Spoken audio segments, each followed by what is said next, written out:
All right, guys, and we are back. And like I said, we've got one contributor right now, and he's going to get his money's worth tonight because Luke Harding, you're our only contributor. Again, just 10 years old. So, Andrew, you are the focus of tonight's podcast. Andrew Tsakanikas. I can spell it if I'm typing it or writing it out. I probably can't spell it, if I'm saying it. So, welcome tonight. Thank you so much for coming in. And, just to get started, I'd love for you to share a little bit of your background or a lot of your background in motorcycle riding, how you got started, what all you've accomplished in your career or life, however you want to look at it. And then we'll get into some more stuff. All right. Well, Andrew Tsakanikas. He adds a Z in there that I don't know that's there, but we'll take that off. There's also a T in there that you can't hear. Well, it happens to the best of us. 38 years old. My two-wheel motorcycle journey started at about 6 years old. So we had about 32 years into it, and primarily we started off racing motocross. That was what we did, besides riding with the family and just having a good time. It was motocross focused and motocross oriented. Spent the first 10 years, moving up through the ranks, to be brief on the background. 2 times Loretta Lynn's. Didn't have my best results down there. But qualified and went to the ranch and had a great time, had a great learning experience down there. Really did really good in the local series around here, AMA District 7, when it had its full motocross series. Won 10 A-class expert championships in that, off racing motocross. Had a great time with that, but then kind of saw the light at the end of the tunnel with the whole AMA series, District 7, with their motocross series. And it was kind of just getting burnt out from it. So had my pro license there for 3 years, 01 to 04. Tried to qualify for some nationals, made some Sunday programs. That was back, if you remember, where you had to actually qualify to Sunday to even try to qualify for the main event. It's not like now where you just show up. And so 2-day program. Qualified to a couple Sunday programs. Just never had any good luck with that. Some of the guys that I would race with and beat with on the weekends in the local series would qualify and make it there, and I just couldn't. And I said, getting kind of burnt out on this. We did it for such a long time. About 05, 06, my brother decided that he was going to start doing some hare scramble race, and I said, this looks pretty cool. So we went out and we did our first hare scramble race, and it was the ECA hare scramble. I remember it like it was yesterday. It was Rocket Raceway. I said, this couldn't be any better. Because they had to set it up where you started off the start, and I had no idea about a live engine start or dead engine start or whatever it was, and said, I got my pro license. You got to race AA. You're on the front line. Like, oh, my God, what am I going to do here? Dead last start, pass every single person on the motocross track, go into the woods with a 20-second lead, and I came out of the woods 15, 16, 20 minutes later in dead last. Had no idea. I was out there on a full-built AMA motocross 250F. It was one of the worst off-road experiences of my life, but I was hooked at that point. So huge learning curve getting into off-road racing. Raced hare scrambles nonstop. District 7's hare scramble series was running in conjunction with ECA. They were running their own events. Raced a ton of hare scrambles 05, 06, 07.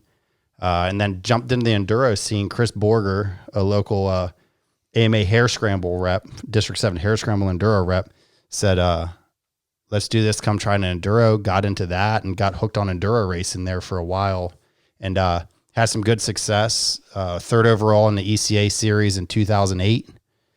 Didn't even race every race. I didn't even know what I was doing.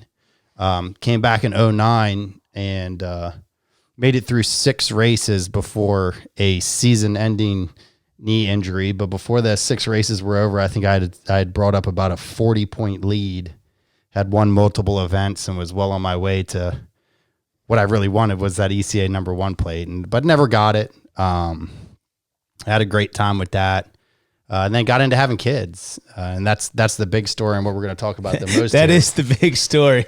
I actually kind of teased this, and I was just giving you some crap because Brian and I were talking about this. This is the first or second podcast about how our kids, well, I have a kid, but how his kids race. Dave has a kid that races right now, but has kids, and then you're 14 children or however many you're up to at this point. Yeah. So Yeah, so I have 4 racing now. But anyway, back in that time, my wife and I, Megan, had our first child, and he came to every race with us, and that was kind of at the turn. And I was hungry after losing that 08 champion or 09 championship from injury. Came back in 2010. The knee wasn't ready yet after a ACL reconstruction. And then after that, I just focused on family life. We did some races here and there. And it wasn't until 2014 that we really got back into racing. Me and Dave actually decided, hey, we're going to race every single ECA hare scramble, which was super easy for me because I had a kid in like his first or second year racing. Dave had to leave his wife. And when was Landon born? 2013. 2013 is 1-year-old at home for 12 weekends. So I drug him with us. We raced 2014, won an AVET class championship in ECA, which was fun. We had a great time. And then from there, 15, 16, 17, 18, it was just focusing on getting my son Austin and my second born Mason into racing, something that they really wanted to do. And I'm sure we'll talk more about them a little bit later, but out to now. So we raced 2014. We decided 2018. I'm sorry. I think it was 18. Yeah, it was 18. Sorry, I got a lot of kids. It's hard and birthdays. You are very good at having kids, my friend. Super good at that. So 2018, we went out. I bought a brand new KTM 250 SXF. Thanks, JT Motorsports. We went to plugs in for sure. We went to Greenbrier and we raced, and I didn't race well. I hadn't practiced. Brand new bike, but finished well. And overall, I think I was easily top 10 that day. And Tri-County is a big event, and it pulls some big names. And I said, "Wow, this is fun." And at the time, I was putting on the ECA Junior Enduro Series round 2. Had a Junior Enduro on Saturday, so we were going to be up there anyway. So let's go up there and do the Junior Enduro on Saturday, work all day long, hang out with the friends, wear ourselves out. And let's race Curly Fern on Sunday. And we did that, and I won.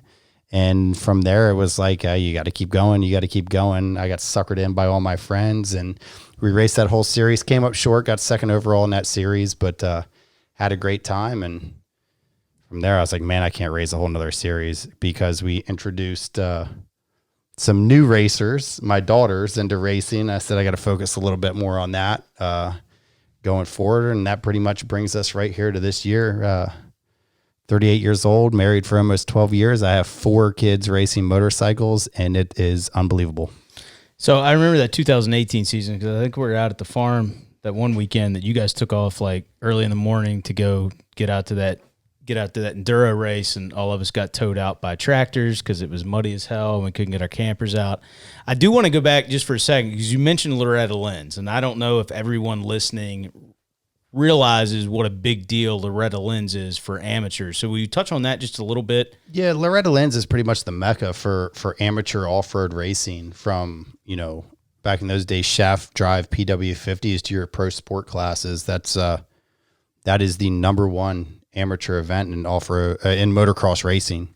It's you have to go to an area qualifier, qualify through there. They take there's a dozen area qualifiers that they take 10 from, or 8, whatever it is, and then you go on to the regional, and they take 8 from that region: northeast, southeast, central, whatever it be.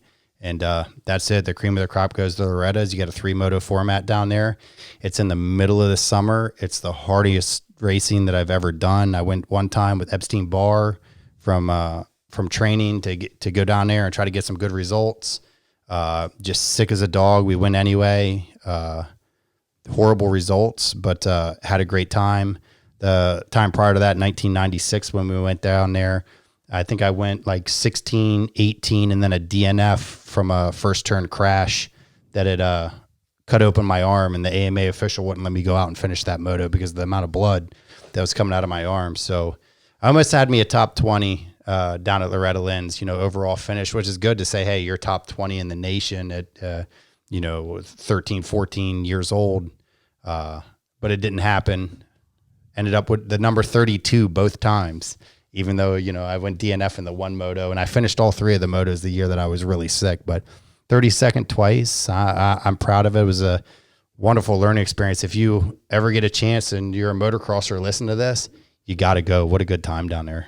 Yeah, I mean, that's really the cream of the crop down there. You see a lot of, I mean, the guys that are winning down there are finishing top 10, top 5, that sort of thing, are the guys you're going to see racing on Saturday nights and Supercross a few years later. So, I mean, it's a big deal. So,